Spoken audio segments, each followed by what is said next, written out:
Hi there, I'm Sherry Stock and I am one of the directors of Camp Kodiak. And during the year, I'm a special education teacher in Ontario. In a previous video, I talked about consistency and how vitally important it is for many of our kids to have a consistent schedule, consistent routines in order to be successful. And I talked about how to set up that schedule, how to teach kids how to use the schedule, and how to adjust it for different environments. Today I'm going to be talking about consistency again, but instead of talking about a schedule, I'm going to be talking about consistency in your rules and expectations for your child. It's something that we make sure that we do at camp, and it's something that I encourage you to do at home. And if I'm missing all my good friends, I know they're up ahead just around the bend. Tomorrow is sweet, 'cause we're all gonna meet at Kodiak. A good set of rules needs to be three things. It needs to be clear, concise, and easy to remember. So one day at school, I was tasked with teaching kindergarten phys ed because the teacher was at a meeting. And I don't teach kindergarten, and nor do I teach phys ed. And so even though I knew what the activities were for that period, I really wasn't familiar with the students, and I wasn't familiar with the routines and rules that they had established for being in the gym.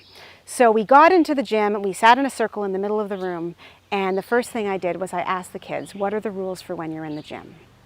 And one little boy put up his hand and he said, well, one rule is that we can't hit people in the face and we can't kick them in the leg.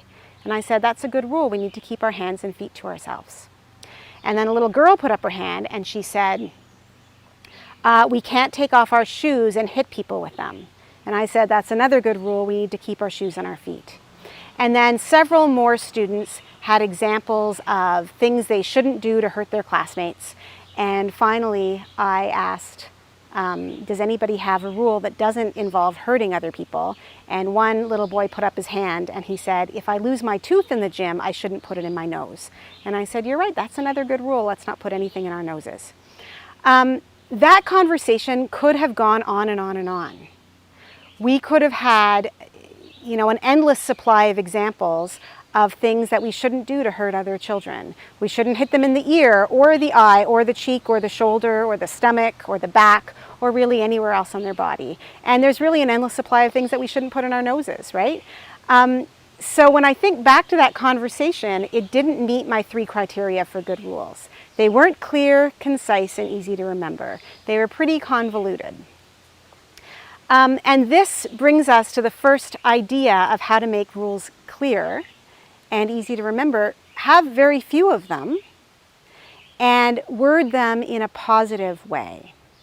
So at Camp Kodiak, we only have 5 rules. Our first rule is be nice. And because there are lots and lots of ways of not being nice, but usually when you're being nice, you know it. And then we have other rules that are even clearer, things like don't litter, don't damage into face, listen to your counselors, those kinds of things.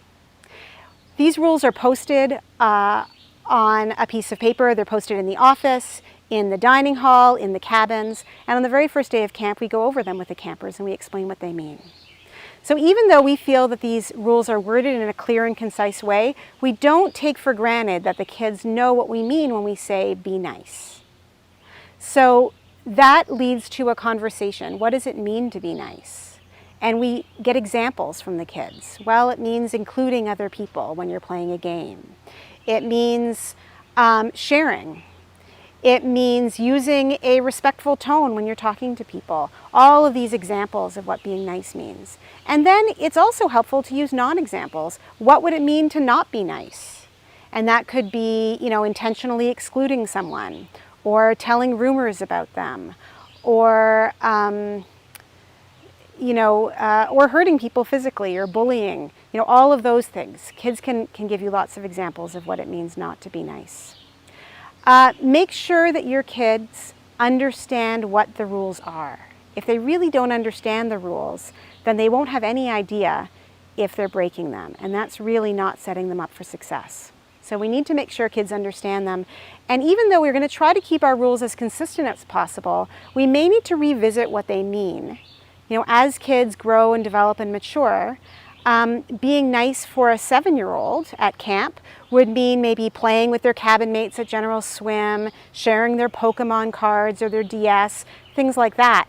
Being nice for a 17-year-old at camp may include being a good role model for younger kids, may also mean that they don't get involved in drama that's going to put strain on their cabin relationships, all those kinds of things. So it's really important to revisit, even for kids who've been here year after year after year. Every year we need to revisit, what are the rules, what does it mean to be nice, and how can we demonstrate that every day. Now remember, consistency is the key. So you need to choose carefully when you decide on the rules. If, for example, in your house, making your bed is an important rule, then it needs to be important every day.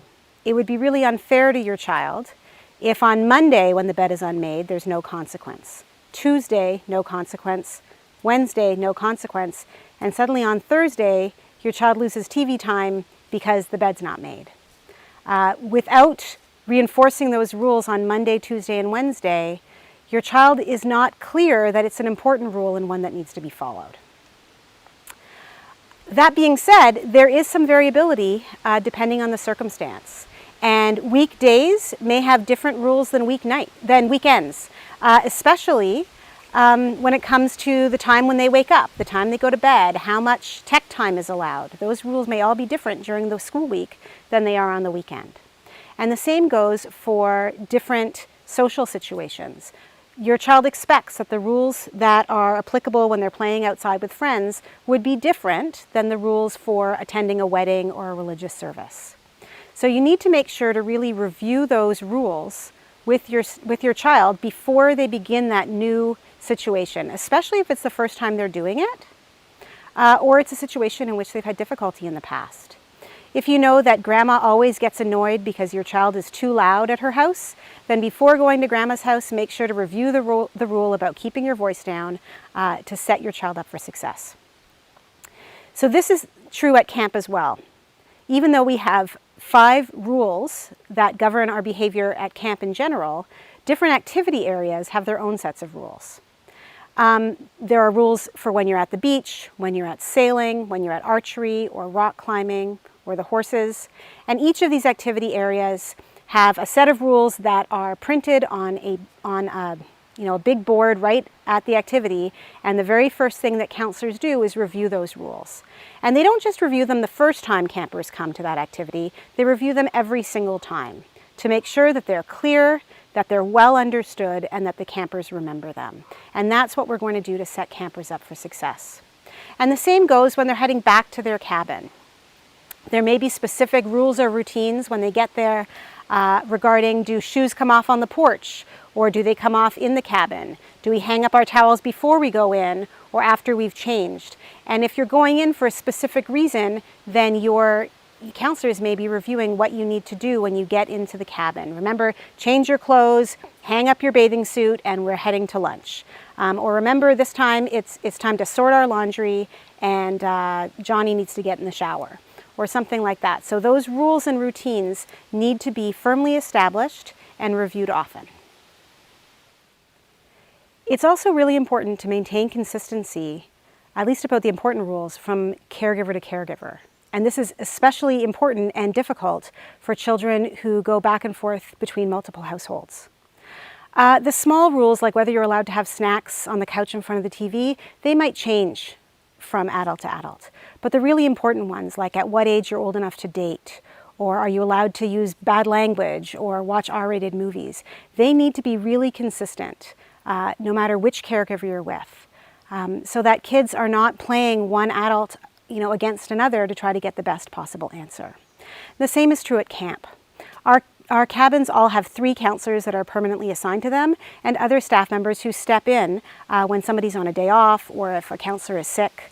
And the kids need the consistency and they need the security of knowing that the rules are going to be the same no matter which adult is with them, no matter which time of day or which day it is. Now, it can also be really tempting to fall into specific categories or roles in the way you work with your cabin at camp. And we always really warn the counselors about this during training week. So sometimes there's one person who's particularly organized, and that person takes on the job of organizer in the cabin. They make sure the kids get their medications, they get showered on time, they help sort the laundry, all of those types of jobs. And there's one person maybe who's more confident in managing discipline issues. And maybe there's one person who sees themselves as the fun uncle.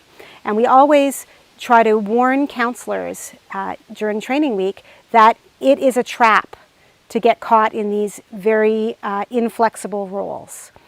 Because you know what, even if the organizer is on a day off, on laundry day, the laundry still needs to get sorted and somebody needs to be able to take responsibility for that. And even if the fun uncle is the one with the, with the cabin when there is a medical emergency or a behavior issue, that person needs to be able to be taken seriously by the kids and be able to, manage an appropriate response to whatever situation arises. So it's really important to be flexible in these roles, to share them, and make sure the kids know that no matter which adult is taking care of them at that moment, the rules are the same, the expectations are the same, and the consequences are going to be the same. So to summarize, in order for our kids to be successful, we need to make our rules clear, concise, and easy to remember. We need to review them often, and we need to make sure that they're consistent from day to day and from caregiver to caregiver. I hope this has been helpful, and as always, if you have any questions, please feel free to reach out to us. Bye-bye.